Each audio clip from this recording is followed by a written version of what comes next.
Buenos días, bienvenidos a nuestro estudio de hoy miércoles 17 de junio del año 2020.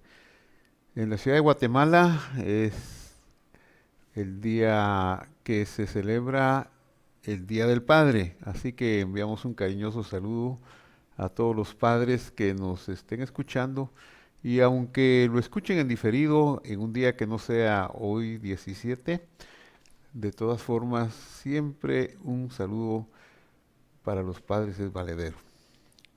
Nuestros padres, nosotros no conocemos casi en general la vida de nuestros padres, pero podemos intuir que seguramente pasaron por dificultades, problemas, y cuando vemos la historia, pues si hacemos un recuento breve, podemos decir que alguien que haya nacido en el año 1900, un abuelo o un padre, pues a los 13, 14 años sucedió la guerra, primera gran guerra o la guerra mundial. Cuando tenía 17, 18 años se dio una pandemia, la llamada gripe española, mal llamada gripe española, que llevó a la tumba aproximadamente 50 millones de personas. A los 39 años se inicia la Segunda Guerra Mundial, a los 39 años de alguien que haya vivido eh, o que haya nacido en 1900. Cuando terminó la guerra ya tenía 45 años y si él vivió en Guatemala, cuando tenía 60 años, en la década de los 60, comenzó la guerra interna que llevó consigo 200,000 muertos, una cifra bastante grande y trágica para nuestro país.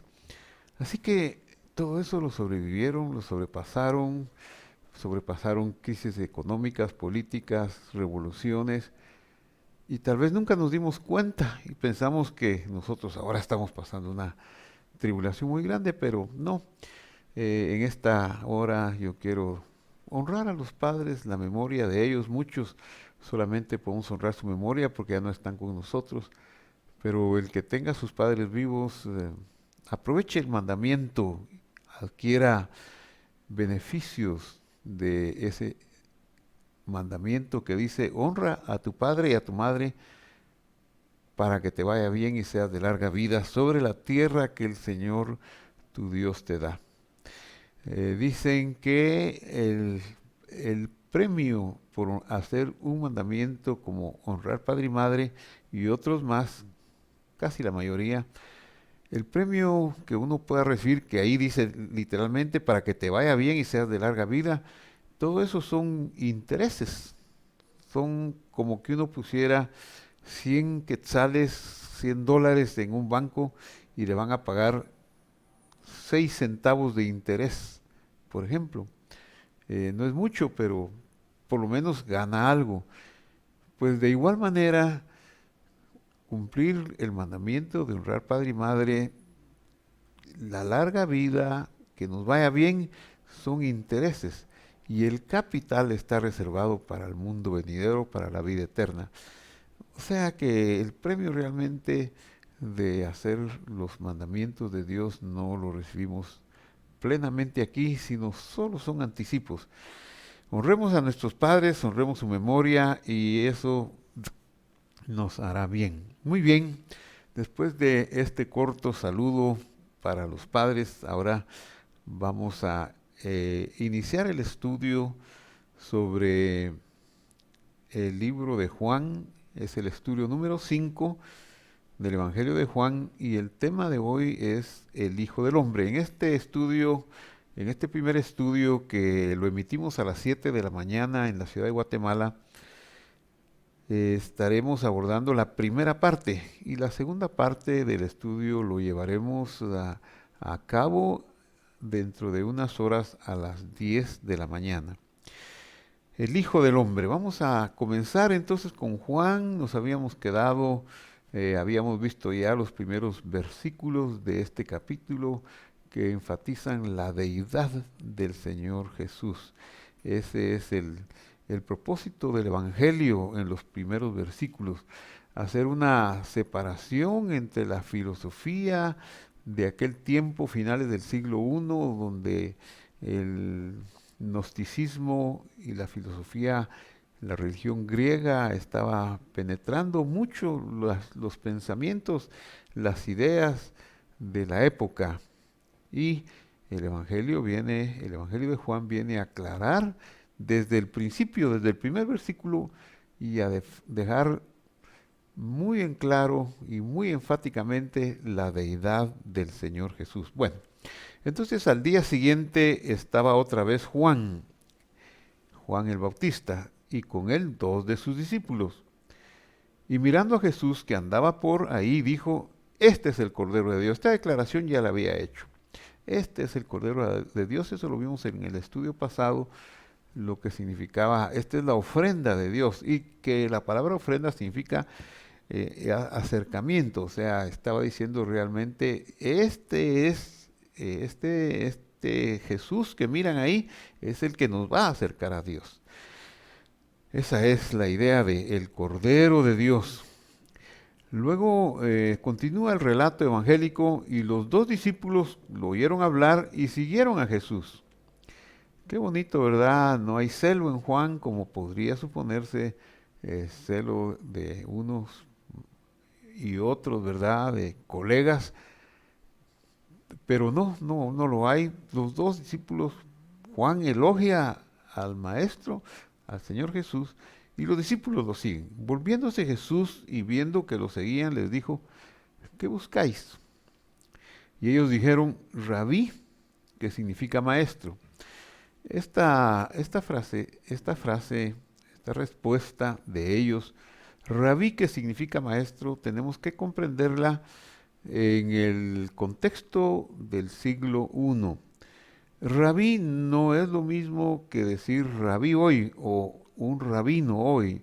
No es lo mismo. En aquella época, siglo I, no se usaba la palabra rabino como la que se usa hoy. Los rabinos de hoy son personas muy instruidas en el Pentateuco, pero también casi tan instruidas como en el Pentateuco, en la tradición oral, en el Talmud, que es la tradición oral y sus componentes. Eh, En aquella época, pues el Talmud no se había escrito. El Talmud terminó de escribirse en el siglo VIII después de nuestra era. Pero, ¿por qué le dicen rabí? Pues rabí era un título, un nombre incipiente, y por eso aquí el Evangelio que está escrito en griego, que no existe hasta la fecha un manuscrito hebreo de los escritos del Nuevo Testamento, Dios se complació, le plugo que el Evangelio quedara escrito en un idioma que no fuera el hebreo, pero no para denigrar el Evangelio, sino para resaltarlo, porque eso nos da prueba, muchas pruebas más del amor de Dios para todo el mundo y cómo utilizando la lengua griega para los escritos sagrados habríamos de tener una dimensión más universal, no una pérdida de identidad, sino una dimensión del amor universal de Dios por todo el mundo. Y por eso el escritor aquí tiene el cuidado de decir rabí, que es un término arameo judaico, y que tiene la concepción que ya dije de ser un maestro que ya tiene discípulos, digamos una segunda generación de discípulos. El maestro es el rabí, tiene discípulos, primera generación, y estos ya tienen discípulos. Eso era un rabí, el que tenía ya dos generaciones de discípulos. Y como en el idioma griego no tiene sentido, pues lo traduce. Esto nos indica además el fondo judaico de la teología y de los relatos que se están dando, usando un idioma que no es propiamente semítico, pero sí su contenido es una teología semítica. Bueno, y le dice, ¿dónde vives? Y él, el Señor Jesús, no esconde nada y les dice, venid y ved. Y fueron y vieron dónde vivía, bueno, y se quedaron con él. Él está comenzando su ministerio, acaba de recibir en cumplimiento de toda justicia la inmersión por medio de Juan el Bautista y ahora empieza su llamamiento para aquellos que va a formar para que continúen su misión después de que él se vaya. Entonces se quedaron con él porque ya era como la hora décima, era ya tardecito. El Evangelio de Juan 1:40.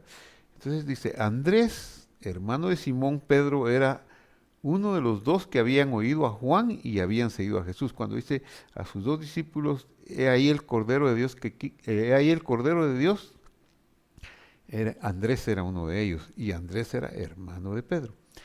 Pero quiero hacer una acotación en este punto sobre Andrés.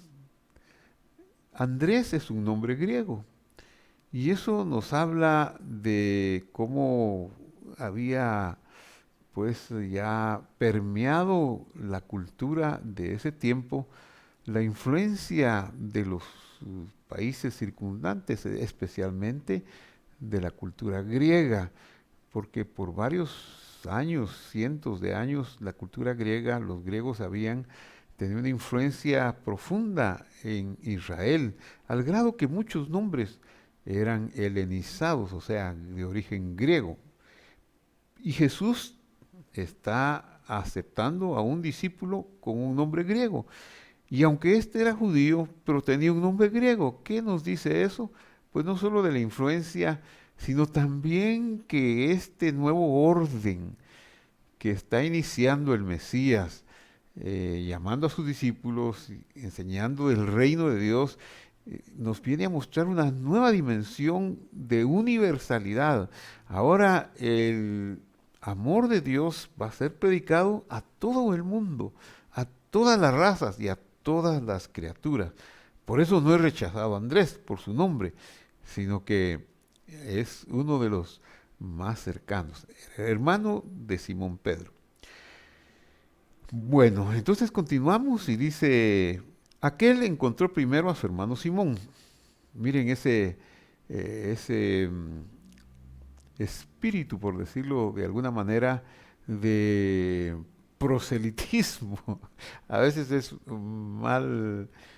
una mala palabra hablar de proselitismo, sobre todo si se hace en detrimento de alguien más, pero en el caso de la verdad, en el caso del Señor, pues no hay un detrimento, sino que al contrario, es lo mejor que se puede hacer. Entonces, Andrés, que recibe el impacto y todavía no ha pasado ni visto milagros, solo es la presencia, la personalidad. ¿Qué habrá significado estar cerca del Señor? Yo digo que uno se hubiera derretido con el deseo de adorarlo, ¿verdad? Entonces encontró a su hermano Simón y claro, lo primero que hace es compartir con su familia. Simón, su hermano, y le dijo, hemos encontrado al Mesías.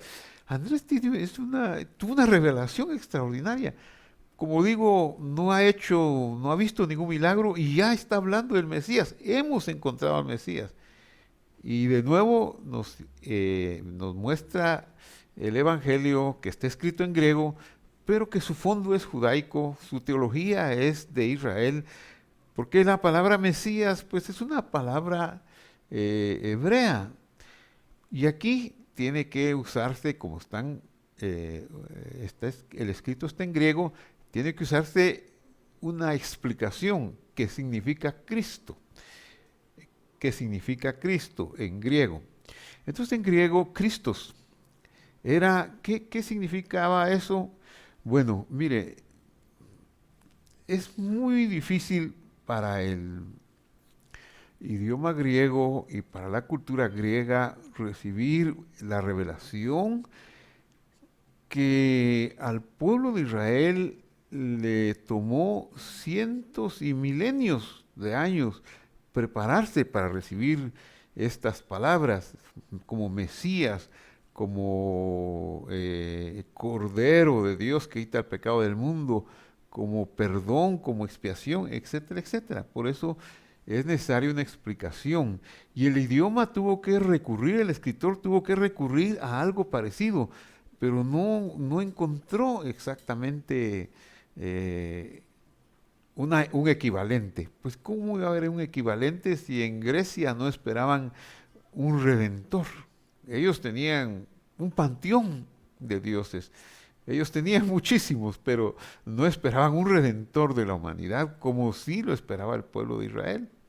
Entonces se echó de mano de una palabra que es la palabra Cristo. Y este es el nombre que se daba a cualquier cosa sobre la cual se derramaba aceite. Claro, en hebreo, pues esa era la función del derramamiento del aceite.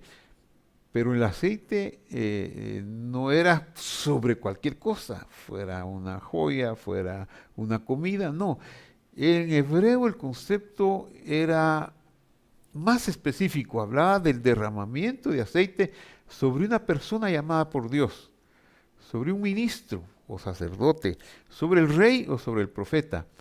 Pero cuando lleva el artículo se fue creando una teología, una esperanza en el pueblo de Israel y el ungido o el ungir a alguien ya no un ministro, hubo muchos ministros, muchos reyes y muchos profetas que fueron ungidos, pero había uno en especial que podemos darle el artículo, el ungido.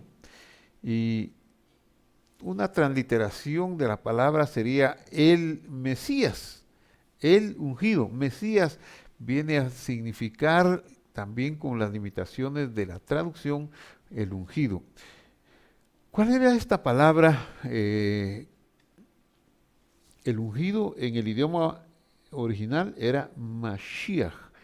Mashiach era aquel sobre el cual se derramaba aceite determinado por Dios, ¿verdad? El profeta, el ministro, el sacerdote, etcétera. Pero el ungido, ya con artículo, es Ha-Mashiach. El sustantivo es Mashiach y el artículo es Ha. Los sustantivos hebreos sin artículo sería cualquier ungido, pero con artículo sería aquel. El artículo viene a hacerlo determinado, a poner uno, no muchos, sino uno. Y el artículo en el idioma hebreo es la letra Hei vocalizada con una kamaz y se pega a la palabra. Yo la despegué por cuestiones didácticas, pero la letra va pegada a la palabra. Entonces, en español sería el ungido, dos palabras, el artículo, aparte del sustantivo el ungido, pero en hebreo es una sola palabra, Ha-Mashiach. Entonces, el nombre Ha-Mashiach es el nombre hebreo del ungido. Eso es lo que aquí está diciéndole el hermano de Pedro, Andrés, a su hermano Simón. Le dice, hemos hallado Ha-Mashiach, al Mesías. Decir al Mesías en la mente de un hebreo del siglo I era el Redentor, el Salvador, el enviado de Dios, el capacitado para hacer esta labor. Entonces, su hermano Andrés lleva a Pedro, a Simón, a Jesús. Y Jesús lo miró, lo ha de haber visto fijamente y le dice, tú eres Simón, hijo de Jonás. Tú serás llamado Cefas, es decir, Pedro. Aquí se da un juego de palabras. Estas son palabras arameas, porque la palabra hebrea para piedra es Eben. Y aquí se está usando no Eben, sino las palabras arameas. Cefas, que quiere decir piedra, que servirían más adelante para hacer un juego de palabras cuando él haga la gran confesión. Entonces, de una vez le cambia, lo mira, lo atrae, lo llama con la mirada y se queda Pedro de una vez con él y le dice, ya no te llamarás Simón, Bar-Jonás, hijo de Jonás, sino que serás llamado Cefas, que traducido pues quiere decir Pedro o piedra. Al siguiente día, Jesús quiso ir a Galilea. Bueno, se encontró a Felipe. Otra vez tenemos otro nombre griego, Felipe, y es uno de los discípulos del Señor. Andrés, hermano de Pedro, y ahora otro que no eran parientes, pero que era contemporáneo, amigos, conocidos quizá, y se llamaba Felipe. Felipe viene del nombre del papá de Alejandro Magno, Filipo. Hay una leyenda que Alejandro Magno tuvo una visión cuando emprendió sus conquistas al oriente. Pues la primera tierra por la que pasó fue Israel. Pero Alejandro fue un genial conquistador, eso es conocido en la historia. 10 años de conquista lo llevaron hasta los puntos inimaginables, hasta el norte de la India, hasta Persia, cosa que aún con la tecnología de hoy sería muy difícil de emularlo. Y claro, era guerrero, entonces había destrucción a su paso, pero en Israel no pasó eso. La leyenda dice que él tuvo un sueño y soñó un hombre con ropas esplendorosas que le daba una bendición. Y cuando llegó a la tierra de Israel, el Cohen Gadol, o sea, el sumo sacerdote de Jerusalén, supo que venía Alejandro y su ejército y se vistió sus galas, tales como manda la ley de Moisés, la instrucción de Moisés. Entonces salió a recibirlo y cuando Alejandro lo vio, se sorprendió porque ese era el hombre que había visto en el sueño, bajó y se arrodilló y ya tuvieron el primer contacto con el sumo sacerdote de la tierra de Israel, que ministraba en el templo en Jerusalén. Así que Alejandro fue benévolo con Israel y hubo una aceptación de Israel para con Alejandro y pasaron sus tropas siguiendo hacia el oriente. El problema vino después cuando murió, ya sus generales cambiaron su trato con Israel, pero eso es motivo de algún estudio futuro, alguna vez lo estudiaremos, lo veremos, pero por el momento solo resaltar el impacto que creó el imperio griego, que se nota que uno de los hombres comunes del pueblo se llamaba Filipo, otro se llamaba Andrés y muchos se llamaban Alejandro en aquella época. Entonces Jesús quiso ir a Galilea, se encontró con Felipe y le dijo, sígueme. Felipe era de Betsaida, todos esos son lugares cercanos alrededor del mar de Galilea. Le digo mar porque en hebreo no existe la palabra lago, no hay una palabra para decir lago, todo lo que es un conjunto de agua que no sea un río sí tiene su palabra, es yam, es mar. El Yam de la sal, el mar salado, o el Yam Suf, el mar rojo, o el lago de Galilea, que ya es un poquito más grande, pues no se llama lago, no hay palabra para decir lago, se llama mar, por eso en las escrituras se conoce como el mar de Galilea. Entonces ahí a los alrededores había muchas ciudades y Betsaida era una región, significaba la casa de la pesca o la casa de la caza, había árboles y había muchas cosas, mucha productividad, tanto en la pesca a la orilla del lago o del mar de Galilea como los árboles frutales. Y esta era la ciudad de Andrés y de Pedro, así que encontró a este otro discípulo en ese lugar. Y continuamos y dice Felipe, otro que no se conformó con su llamado. Felipe encontró a Natanael y le dijo, hemos encontrado aquel de quien reescribieron Moisés en la ley, en el Pentateuco, en la instrucción de Dios y también los profetas, a Jesús el hijo de José de Nazaret. Tan entusiasmado está Felipe que le hace propaganda. Y Natanael, él sí tenía un nombre hebreo, ¿verdad? Natán es dádiva, él es Dios, quiere decir dádiva de Dios o algo similar, y es un nombre teofórico, y un nombre teofórico es más que un nombre, es una oración. Y así eran los nombres en Israel. Entonces Natanael le dijo, ¿de Nazaret puede salir algo bueno? Respondió Felipe, ven y ve, ven y examínalo tú mismo, porque ya ellos estaban convencidos, impactados, pues Dios se había revelado. No dice, no da detalles de cómo Felipe percibió o Andrés percibieron que Jesús era el Mesías, pero se nota, sus acciones ya son, hemos hallado al Mesías. Bueno, ven y ve, le dice a Natanael. Nazaret, cuando Natanael dice, de Nazaret puede venir algo bueno, que Nazaret no se menciona en ninguna parte del Antiguo Testamento. Quizá no se había fundado, quizá es una ciudad de reciente fundación, es decir, muy cercana al siglo I, pero los profetas 300, 400 años antes nunca mencionaron a Nazaret. Y algunas veces el Evangelio dice que por ser de Nazaret sería llamado Nazareno, pero no es exactamente. Eh, Se ha traducido así, pero lo que tenemos que entender cuando vemos más a fondo estas cosas, lo que se está diciendo es un juego de palabras de sumisión, porque nació en Nazaret. Nazaret sí tiene comparte un poquito la etimología con una palabra, con otra palabra. La palabra la encontramos en Isaías 11, versículo 1, donde dice, una profecía del Mesías. Saldrá una vara del tronco de Isaí, un vástago retoñará de sus raíces.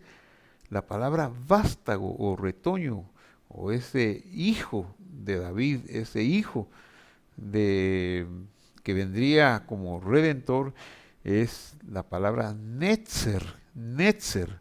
Y Netzer y Nazaret, pues en juego de palabras se comparte etimología. Continuamos entonces, dice, y cuando Jesús vio a Natanael que se le acercaba, dijo de él, aquí está un verdadero israelita en quien no hay engaño. Lo describió, pero claramente, eh, hasta su nombre, ¿verdad? No era Andrés o Filipo, un nombre ya influido por la cultura griega, sino Natanael, un nombre hebreo, y dijo de él, aquí está un israelita verdadero en quien no hay engaño. Natanael sabía que era así. Y le dijo a Natanael, ¿de dónde me conoces? Y Jesús le respondió, antes que Felipe te llamara, cuando estabas debajo de la higuera te vi. Seguramente eso pudo haber sido días antes, pudo haber sido algún acontecimiento que impactó a Felipe debajo de la higuera, algo sobre su vida que lo llevó a pensar mucho, y a ese acontecimiento el Señor se refiere. Te vi cuando estabas debajo de la higuera. Entonces Natanael exclamó, ya no tuvo necesidad de más presentación. Rabí, maestro, tú eres el Hijo de Dios, tú eres el Rey de Israel. Y aquí tengo que hacer una explicación que es valedera si queremos estudiar las Escrituras y adquirir conocimiento y sobre todo valorar eh, que las Escrituras antiguas nos entregan la revelación del Mesías, del Señor Jesús, para no dudar, para no perdernos la esencia de su manifestación, de su presencia.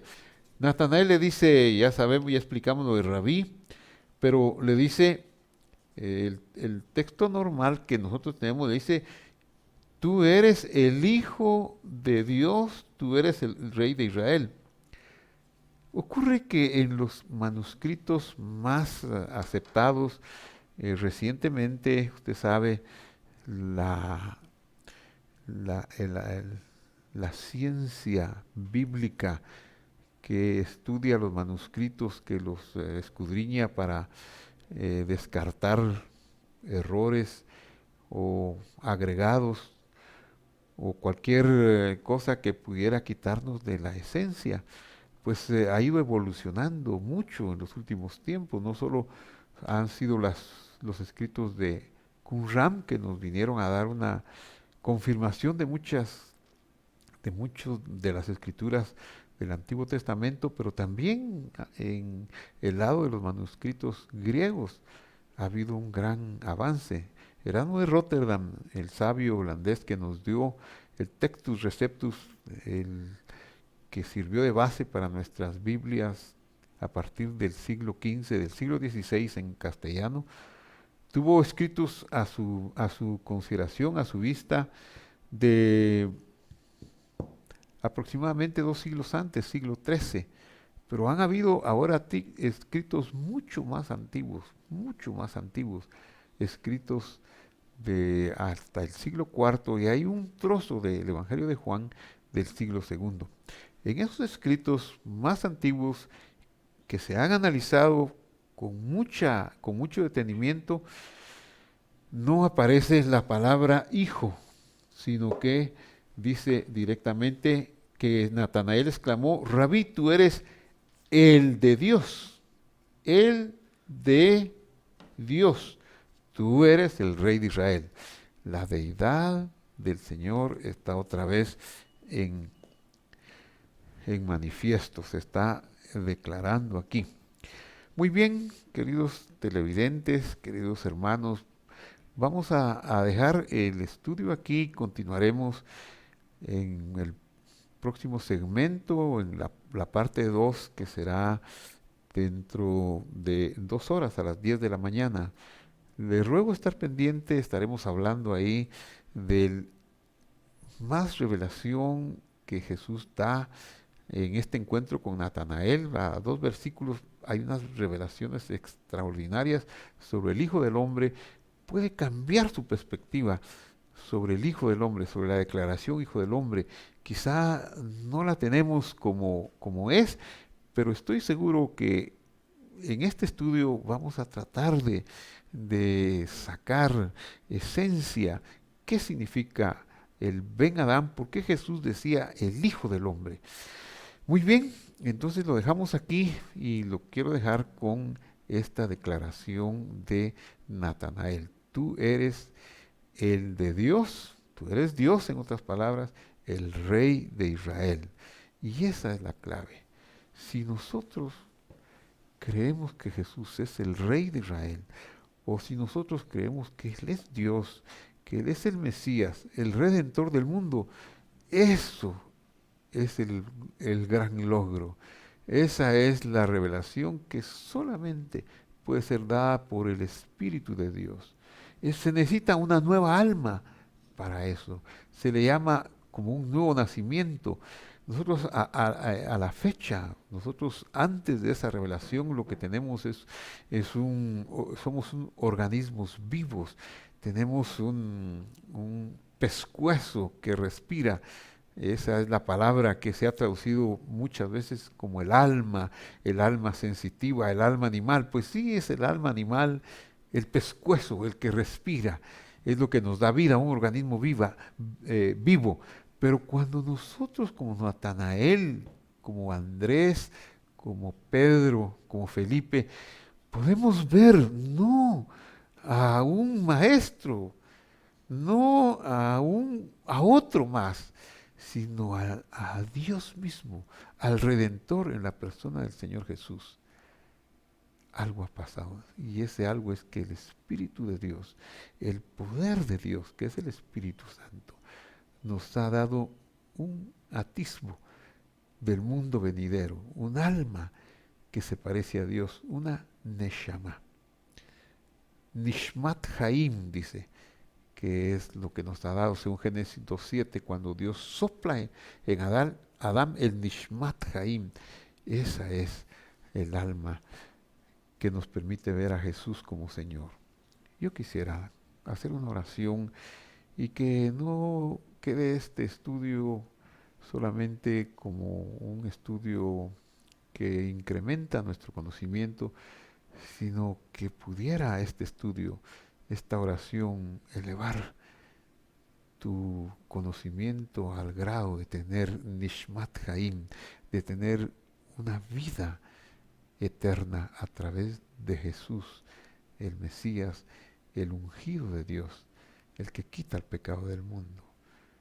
Entrégate a Él, pues ellos no hicieron todavía una confesión, pues no te pido que hagas una confesión de pecados, pero sí haz una confesión. Tú eres el de Dios, el Rey de Israel.